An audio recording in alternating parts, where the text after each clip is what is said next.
So concerns have been raised about the effectiveness of our security architecture. In a shocking development, the National Economic Council has postponed consideration of state police, a reform many believe could help address the security challenges. Despite all 36 states submitting reports supporting a decentralized police force, the NEC deferred discussions on state police until its next meeting. This decision comes amid a wave of attacks in various parts of the country, including Plateau, Benue, Borno, and Enugu states. The Nigerian Governors Forum has emphasized the need for increased recruitment into security agencies and the adoption of technology-driven solutions to tackle killings at the state level. So with the postponement of the discussions on state policing, many Nigerians are thinking if it is just put at the back burner and not taken as a serious issue. So joining us today from Numan in Adamu State is Dr. Aigoso Bamaiyi, a public policy analyst and security expert. We'll discuss the implications of the next decision, the potential benefits of state police, and what can be done to address the security challenges facing our nation. How can we strengthen our security agencies to effectively tackle insecurity, and what role can state police play in addressing security challenges at the local level? Dr. Aigoso Bamaiyi, good morning, and thank you so much for joining us on Daybreak. Always a pleasure to hear from you. How is Numan this morning? Well, thank you for having me, and I want to thank your colleague there for getting my name right. That's my first name, Aigoso. I apologize. No, I'm truly excited. No one is quiet this morning, actually. Everything is fine. We had our first rain a couple of days ago, so the weather is cool. Good to hear that. Now, this is not necessarily a new conversation, but let's quickly dimension what this new development means. Is it fair to say that the leadership is dragging its foot on what this idea means as far as national security is concerned and addressing those gaps to our security architecture? What do you make of their body language? Yeah, it looks, it will appear to the general public that they are dragging their feet. And I think there's some element of that involved. But Nigerians need to understand that the state police or the police force itself and the attempts to change it and create state police is a matter of the Constitution, you know. So the federal government might decide, okay, yes, we're going to have that, but there has to be constitutional amendments. The current constitution, the 1999 constitution, in section 214, subsection 1, states that it makes the police a federal force, and that there shall be no other police force apart from that. So whereas we look at the police force itself, the numbers of the police people that we have across the country, just a little over 400,000 to over 230 million Nigerians. It's small, very, very small, way too small. And then we look at their equipment and the tools with which they work. Again, it's generally outdated and also not sufficient.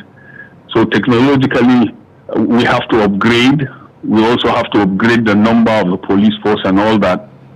The thinking is that if we have state police like federating units around the world do, countries like the United States of America and even UK, from where we got our police system, Canada, Germany, Argentina, Brazil, etc., etc. These are federating states. These are federal countries. They all have state police forces. And I think that, like many Nigerians, if we allow states to have their police force, to own police forces and operate them, it will take care of some of the gaps that criminals and bandits and others come into and use to cause havoc all across the country. For instance, there will be a situation in a state. The state governments put a lot of money into maintaining the current police force. As a state governor, you have to put in a lot of money to maintain the police force in your state, even though it's a federal unit. And if there's a need to take a quick decision to tackle a security situation, you would have to wait because the process is slow and long. They have to contact their bosses at the federal level and all that. And in most cases, before the decision is taken to deploy, the harm is already done. So yes, we need state police forces all across the state. Because right now the number of police that we have is not enough. The equipment with which they work are generally outdated, and so there's a need for restructuring. And then there are other factors that would help the state police, like they understand the terrain, they come from the local area.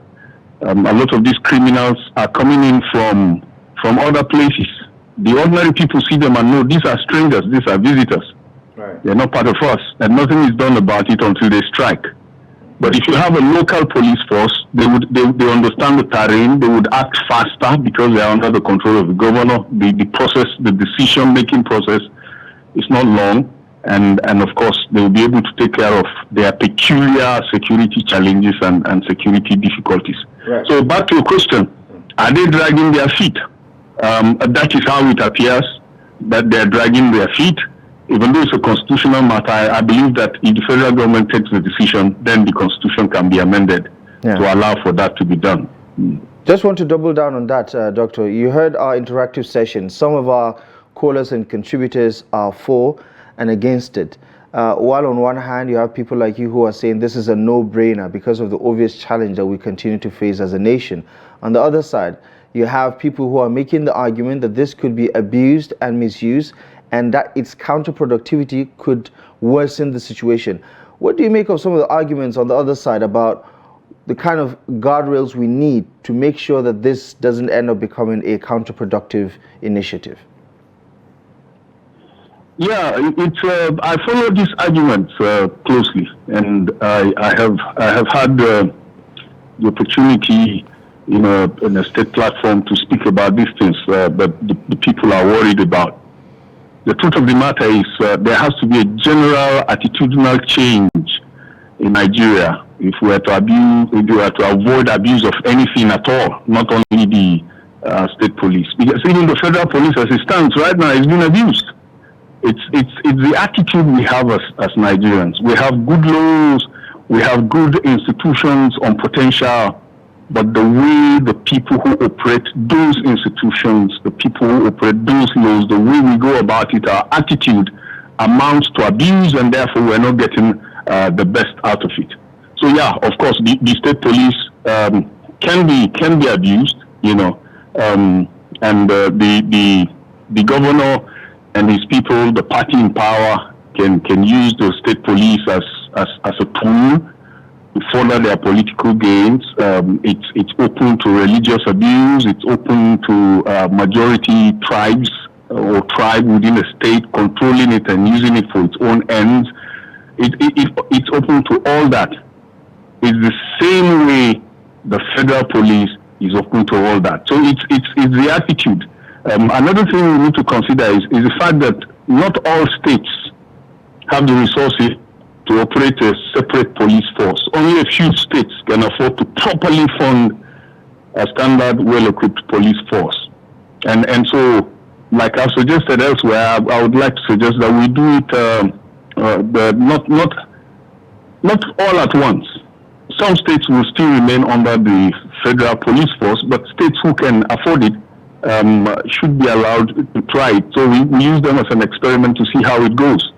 And then, of course, the federal government, through its federal institutions like the legislature, would have to come up with rules and regulations and laws that would govern a state police force, so that whichever state is operating it, there's a standard operational protocol, a standard methodology a standard rule that they have to follow. If they go beyond it, of course, it would incur sanctions and all that, so that we do not have state police forces operating the way they want. There has to be a standard on ground that will, you mentioned guardrails there, that will guide them so that they remain constitutional and they operate constitutionally. And the constitutional rights of nobody is taken from him. So those are things that we need to look at. But I think generally we should not be afraid of experimenting with state police force. I believe that it will help solve the security challenges that we have. One reason why I'm speaking like this is I have looked around the country and I've seen that communities that have taken security challenges that they're faced with into hand and have done something about it and are doing something about it, have generally established peace among them. My community is one of those communities. We went through all kinds of challenges here some years ago, 2016, 2017, 2018, and the community people, the traditional leaders with the political elite, working in cooperation with the state government and the federal institutions, came up with a security outfit that is under the control of police. But these are local people who go into the bushes, and do the physical work. Even right now, if arrests are to be made, usually the police will not go in. I mean, which is something that the police are famous for. There will be a situation, a report will be given to them, and they will delay. But the local people will go in and take it head on and solve it under the coordination of the police. And so we've had all these years from 2019 up to now, we've had full control of the situation because local people are involved.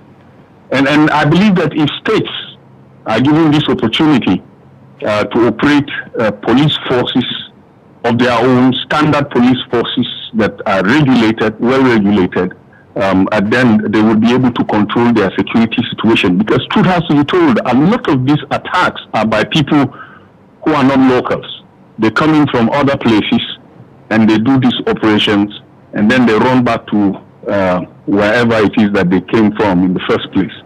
So the state, it's open to abuse, but we should try it, and with the right attitude and the right resources, we would have better results security-wise with state police than with the federal police. Of course, the federal police will not be gone completely, but I think state police will give us a better chance to handle our security challenges across the various states.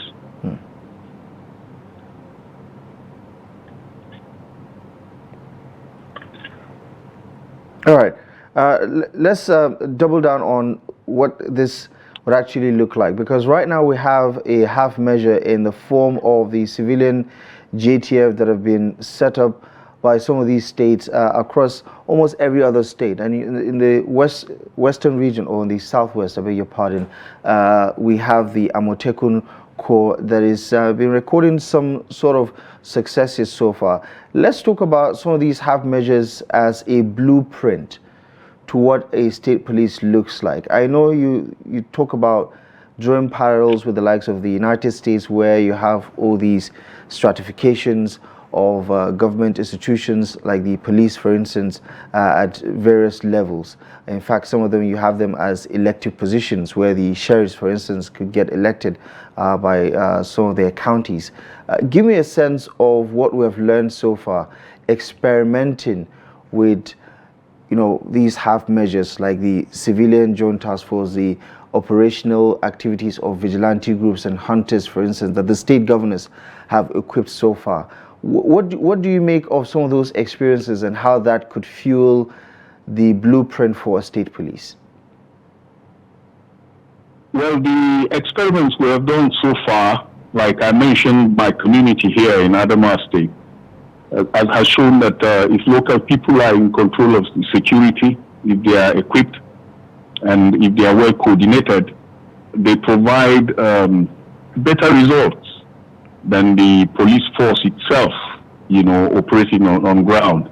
And we're not saying that the police force is inefficient, but it's faced with certain challenges.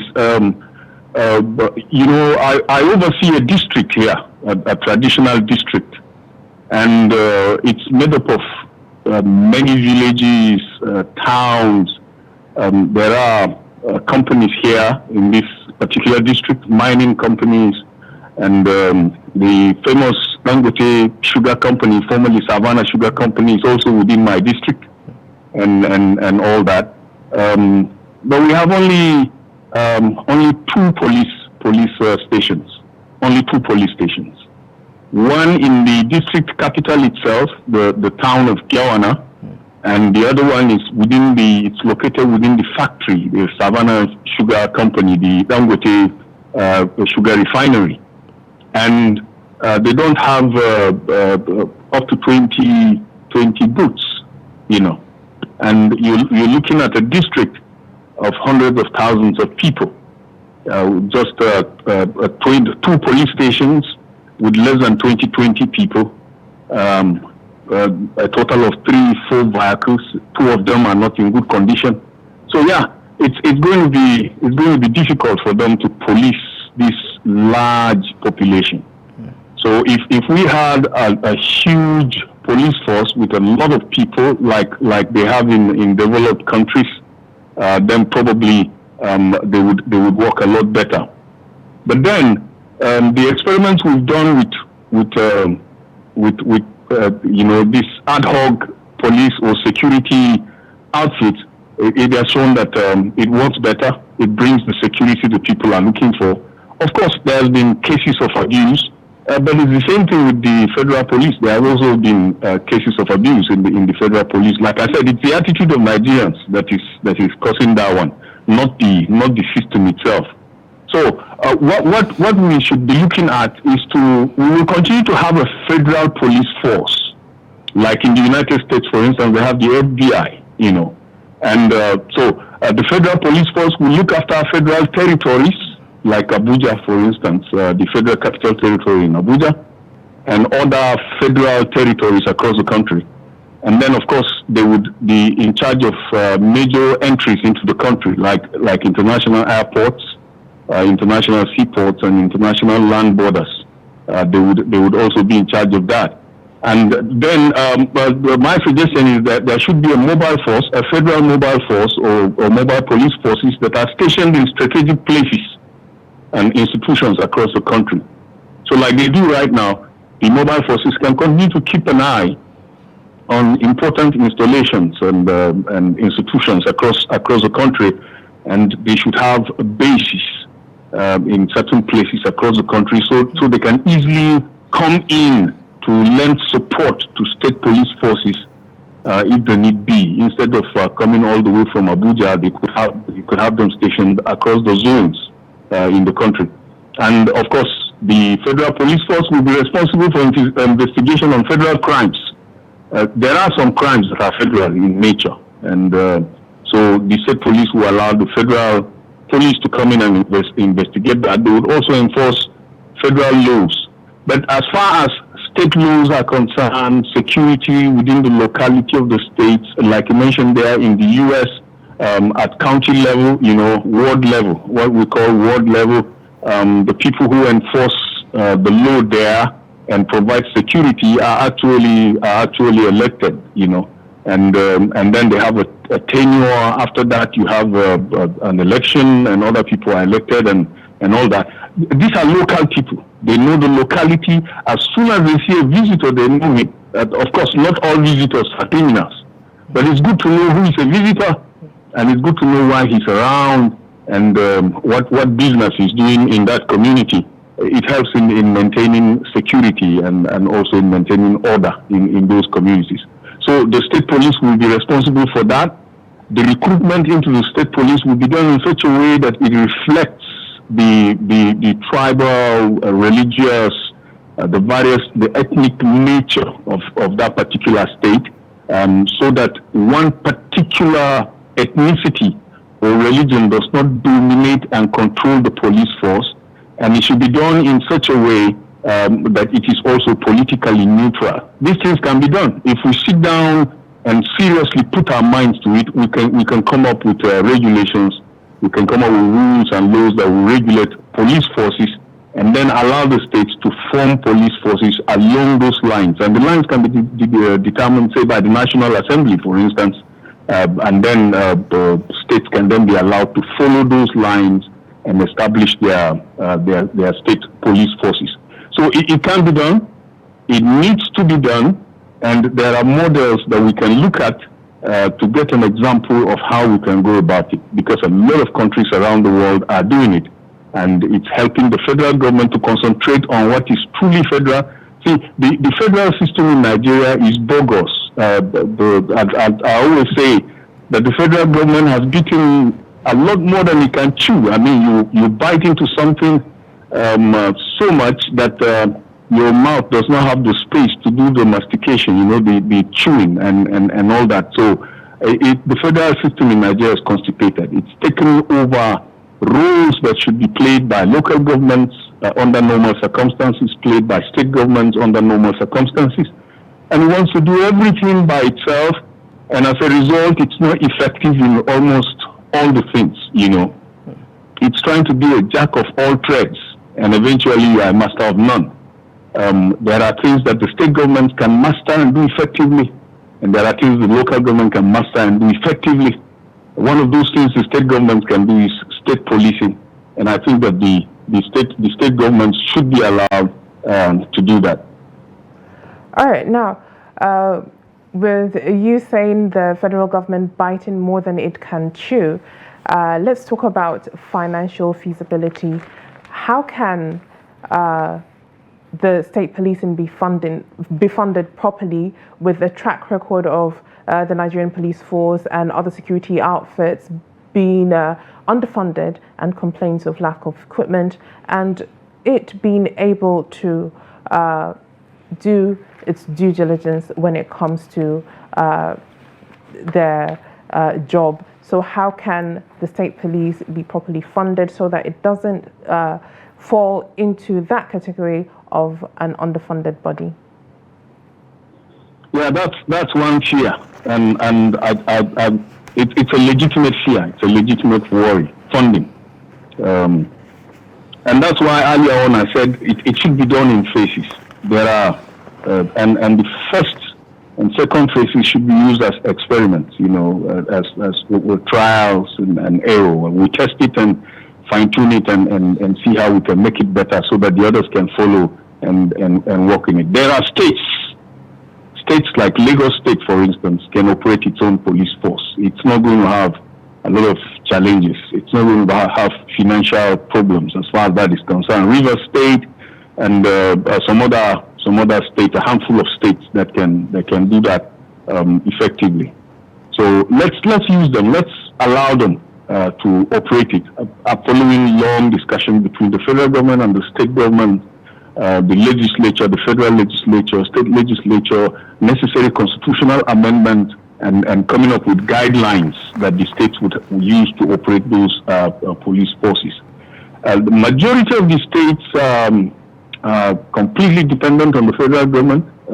My state, for instance, if we do not get federal funding like we're getting currently, it will be very difficult to operate this state. Paying salaries and meeting other demands and other expenditure would be very difficult for any governor, no matter how economically wise he is, to operate this state. And that's the situation with a lot of these states. So that has to be worked on gradually, and then we get to a place where we could still continue the arrangements we have right now, where the federal government gives some of the money and the state government also raises the counterpart monies, as it were, to operate their own police forces. So those states that cannot outrightly operate police forces presently can still remain within under the federal police. As it trims down from those states that can operate effectively, maybe it can then concentrate its forces and people and resources on those other states, and that concentration will improve its effectiveness. So, and then down the road, we gradually win all those states, and they begin to stand on their own. So for these states to stand on their own, it's not only on the issue of state policing. I think economically, politically, everything, there's a lot of work that needs to be done to make a lot of our states viable. Governors don't like to talk about it, but majority of our states are not viable. They are not economically viable. Without what they get from the federal government, they would not be able to run. And I think that has to be looked into more fundamentally. Something needs to be done about that. It's a different discussion. It's a discussion that has to be had, but currently we're really not talking about it. Our governors spend so much time in Abuja because you have to be in Abuja to pull strings here and there, and they're not on the ground to work in their states because they have to be in Abuja. Otherwise, the monies they need to work will not be there. So we have to look at that. But presently, let's allow states that can to begin to operate their state police after the constitutional amendments and the guidelines have been established. And then we see how it goes. And then gradually other states can come in and do it. It doesn't have to be all the states at the same time. I mean, it's not going to be feasible if we do it all at once. If you have to put your eggs in one basket, would you say that you're going to put it in the basket of the state police being the panacea to our national security challenge? If tomorrow we end up with a state police, does that mean the Nigeria security challenges will be over? Not immediately. It will solve a lot of our security challenges because they are local, and local people can deal with those ones better. But then, of course, we have to change our attitude as Nigerians and stop looking for loopholes and then taking those loopholes for personal gain or for group gain. You want your ethnicity, you want your religion, you want your political party to be in control. And so you use state institutions wrongly, unethically, just to make sure that advantage, you have control of the advantage and all that. That attitude has to change. We have to get to a point where we see security, the education and health as something that should be available to every Nigerian, regardless of his ethnicity, religion, or his political affiliations.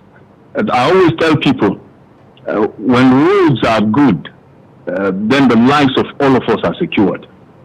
A member of PDP will drive on those roads and be safe. APC, a Christian, a Muslim, Hausa, Igbo, Yoruba, etc., etc. Development is good for everybody, and everybody deserves development. So what we need to do, the attitude we need to have as Nigerians is to allow institutions to work and not sabotage them. Right. Because there's a lot of sabotaging going on. If we do that, then of course the state police force will provide better security than the federal police force that is overstretched is currently providing. All right. Interesting conversation there, as always. Dr. Aigoso Bamaiyi, thank you so much for providing us with some insight into this very important conversation around national security. Thank you so much for joining us on Daybreak this morning. Thank you for having me. Right. That's our conversation with Dr. Aigoso Bamaiyi on the conversation of the state police being a panacea to national security challenges in Nigeria. Join us there from Numan in Adamu State. That is it for the conversation.